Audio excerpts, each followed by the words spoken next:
नमस्कार दोस्तों, welcome to PK classes. दोस्तों, आज मैं आपके लिए machine tool technology part 4 multiple choice questions and answer on grinding shaper plastic part 4 में दोस्तों grinding shaper and plastic moulding technology के ऊपर ऑब्जेक्टिव क्वेश्चंस हैं जो हमारे RGPV exam and different competitive exam के लिए महत्वपूर्ण हैं। तो आइए जानते हैं क्या है multiple choice question and answer on grinding shaper and plastic.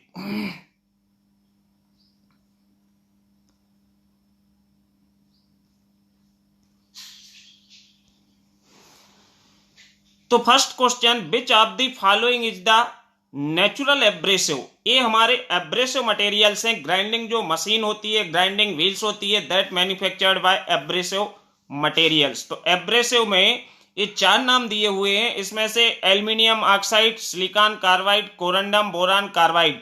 Means which of the following is the natural abrasive. इसमें से कौन सा मटेरियल है जो कि नेचुरल एब्रेसिव है? तो राइट ऑप्शन है सी, corundum.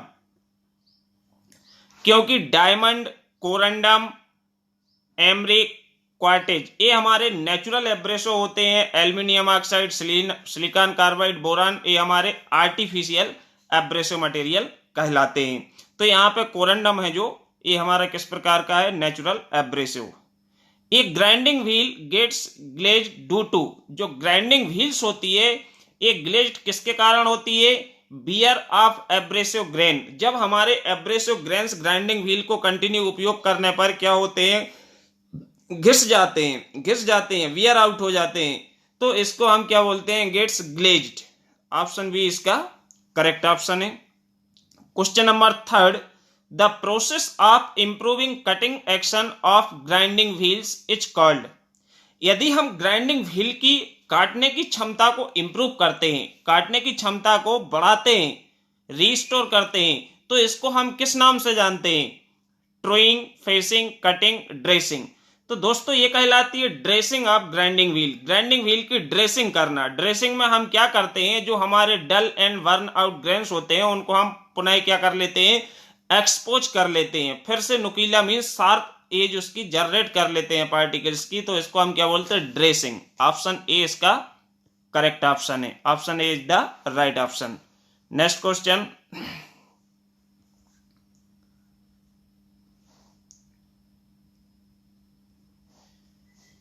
In grinding the term grade of the wheel refer to. जो ग्राइंडिंग होती है तो ग्राइंडिंग में जो टर्म ग्रेड है, ग्रेड किसको इंडिकेट करती है, किसको रेफर करती है? Finish of the wheel, hardness of the abrasive, hardness of the job, या strength of the bound of the wheel. तो इन ग्राइंडिंग में जब हम पढ़ते हैं ग्रिट ग्रेड स्ट्रक्चर, तो ग्रेड स्ट्रक्चर, तो ग्रेड इंडिकेट करता है size of abrasive grain. Grain की साइज या मैश नंबर को कौन इंडिकेट करता है?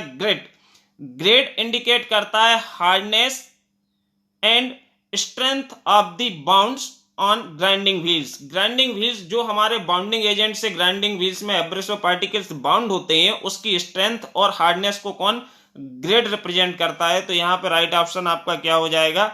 Strength of the bound of the wheel. Option D is correct option. तो दोस्तों यदि आपने अभी भी मेरा चैनल सब्सक्राइब नहीं किया है तो चैनल को सब्सक्राइब कर लें अभी, जिससे आने वाले लेटेस्ट वीडियो आपको मिल सकें। क्वेश्चन नंबर 5 है, इन grinding operation for grinding harder material. यदि हम ग्राइंडिंग ऑपरेशन में कोई हार्ड मटेरियल की ग्राइंडिंग करना चाहते हैं, ग्राइंडिंग हार्डर मटेरियल, किसी हार्ड मटेरियल की ग्राइंडिंग करना है, तो हम किस प्रकार की ग्राइंडिंग व्हील का यूज करेंगे? Fine grain size use, coarse grain, medium, या ऑल ऑफ द अबव। तो इन grinding operation for grinding harder material होते हैं, जो हार्ड मटेरियल्स होते हैं उसकी ग्राइंडिंग करने के लिए we refer fine grain size grinding wheel. उसमें हम फाइन ग्रेन साइज की ग्राइंडिंग व्हील का उपयोग करते हैं और सॉफ्टर मटेरियल के लिए हम कोर्स ग्रेन की ग्राइंडिंग व्हील्स का उपयोग करते हैं। तो ऑप्शन ए इसका क्या है? करेक्ट ऑप्शन है। Question number 6, in open structure grinding wheel used for. Open structure, अब ग्राइंडिंग व्हील्स में स्ट्रक्चर ग्रेड स्ट्रक्चर 3 पार्ट होते हैं, ये डेफिनेशंस। तो स्ट्रक्चर जो हमारे होते हैं, एक डेंस स्ट्रक्चर होता है, एक ओपन स्ट्रक्चर होता है। तो ओपन स्ट्रक्चर की जो ग्राइंडिंग व्हील्स होती है, इसका उपयोग हम किसके लिए करते हैं? Ductile material, for soft and ductile material की ग्राइंडिंग करने के लिए भी use open structure grinding wheel. Option B इसका क्या है? करेक्ट ऑप्शन है। नेक्स्ट क्वेश्चन,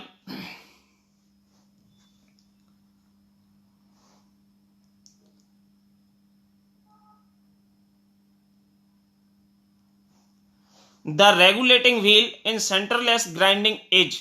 अब हम यहाँ पे सेंटरलेस ग्राइंडिंग की बात करेंगे। सेंटरलेस ग्राइंडिंग बहुत इंपॉर्टेंट होती है एग्जाम में, थ्योरेटिकल क्वेश्चन और ऑब्जेक्टिव पे। तो centreless grinding, the regulating wheel in centreless grinding is, तो मींस सेंटरलेस ग्राइंडिंग में एक तो ग्राइंडिंग व्हील होती है और एक हमारी रेगुलेटिंग व्हील होती है। तो रेगुलेटिंग व्हील क्या होती है? Small than workpiece, small size, same size of grinding wheels, या बिगर देन ग्राइंडिंग व्हील, या small than grinding wheel.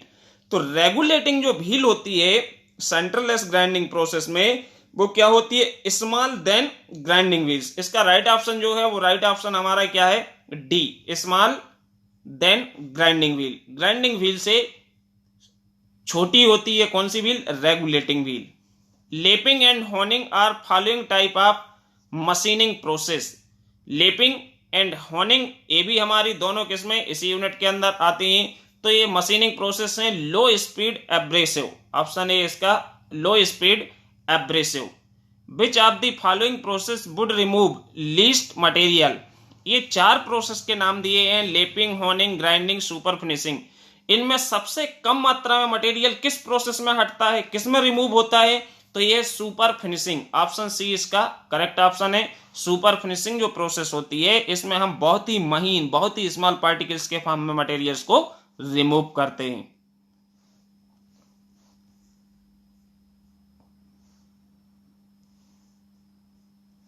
Question number 10, the grinding operation is used for. जो ग्राइंडिंग ऑपरेशन होता है इसका उपयोग हम किसके लिए करते हैं? फार्मिंग, शेपिंग, ड्रेसिंग या फिनिशिंग। तो grinding operation is used for finishing. किसके लिए किया जाता है? फिनिशिंग के लिए हम ग्राइंडिंग ऑपरेशन का उपयोग करते हैं। 11th, the grinding wheels use mostly following type of bound. जो हमारी ग्राइंडिंग व्हील्स होती है उसमें जो एब्रेसिव पार्टिकल्स होते हैं वो बाउंडिंग एजेंट के साथ मिक्स होके बाउंड किए जाते हैं। तो इसमें मोस्टली किस प्रकार के बाउंड का उपयोग किया जाता है? यहाँ पे चार नाम दिए हुए हैं बाउंड्स के, rubber, vitrified, silicate, none of these.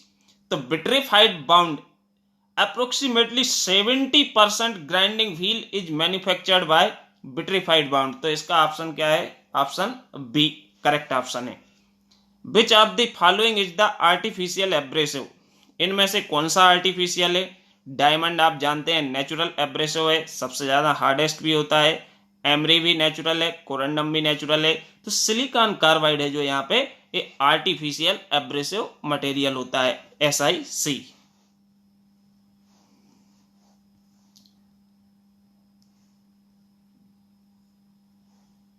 Question number 13, which of the following mechanism is used in shaper machine. जो शेपर मशीन होती है उसमें कौन सा मैकेनिज्म यूज होता है?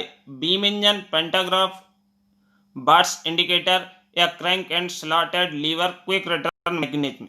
तो ये आप सभी जानते हैं कि जो शेपर मशीन होती है उसमें क्विक रिटर्न मैकेनिज्म होता है। मींस जो हमारा शेपर मशीन का आइडियल स्ट्रोक होता है जिसमें खाली जाता है, तो वहां उसको हम टाइम को रिड्यूस करने के लिए क्विक रिटर्न मैकेनिज्म का यूज करते हैं, जिसमें crank and slotted bar mechanism use होता है। तो ऑप्शन डी इसका करेक्ट ऑप्शन होगा। The return stroke of shaper machine is called. Shaper machine का जो रिटर्न स्ट्रोक होता है वो उसको हम किस नाम से जानते हैं? Ideal stroke. आइडियल मतलब रिटर्न स्ट्रोक के दौरान वर्क पीस से कोई भी मटेरियल नहीं कटता है, कोई भी मटेरियल रिमूव नहीं होता है, इसलिए हम इसको किस नाम से जानते हैं? Ideal stroke. ओके, नेक्स्ट है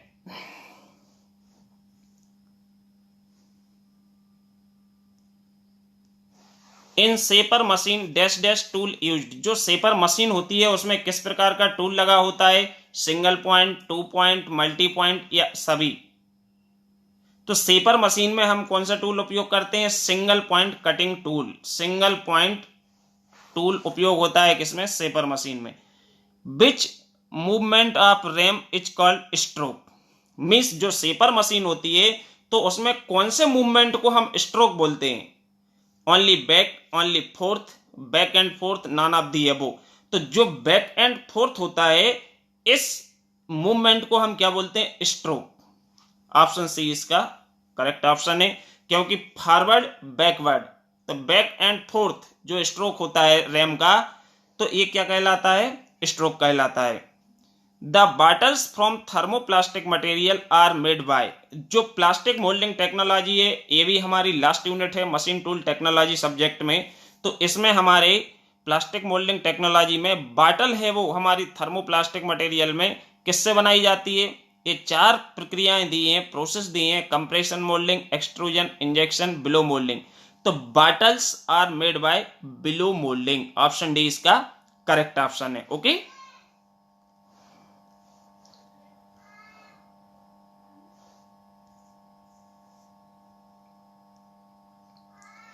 during transfer moulding plastic material is transfer into a. जब हम ट्रांसफर मोल्डिंग प्रोसेस की बात करते हैं तो इसमें जो हमारा प्लास्टिक मटेरियल है वो कहां ट्रांसफर होता है? स्प्रू में, पोर्ट में, मोल्ड केविटी या नॉन? तो मींस जो ट्रांसफर मोल्डिंग होती है उसमें हम पोर्ट से कहां पे ट्रांसफर कर देते हैं? मोल्ड केविटी के अंदर किसको ट्रांसफर करते हैं? प्लास्टिक मटेरियल को। ऑप्शन सी इसका है जो क्या है? करेक्ट ऑप्शन है सी। नेक्स्ट क्वेश्चन है the long plastic rods and tips are produced by. Plastic की लंबी रॉड्स हो गई, पाइप्स हो गए, टिप्स हो गए, ये प्रोड्यूस होती हैं किससे? एक्सट्रूजन। ऑप्शन ए इसका करेक्ट ऑप्शन है, किससे? एक्सट्रूजन प्रोसेस से, जिसमें एक हमारी ओपन डाई और एक क्लोज डाई होती है, फॉरवर्ड बैकवर्ड होती है, तो जिसमें हमारी डाई के अंदर से हम मेटल को एक्सट्रूड करते हैं। ठीक है, तो ये एक्सट्रूजन से बनाई जाती हैं। लास्ट क्वेश्चन है दोस्तों, विच of the following is a thermosetting resign. ये 4 थर्मोप्लास्टिक मटेरियल्स दिए हुए हैं, इसमें थर्मोसेटिंग रिजाइन जो है वो है बैक की लाइट। ऑप्शन डी इसका करेक्ट ऑप्शन है। तो दोस्तों यदि आपको वीडियो पसंद आया तो सब्सक्राइब करना ना भूलें, चैनल को सब्सक्राइब करें, वीडियो को लाइक एंड शेयर करें। Thank you.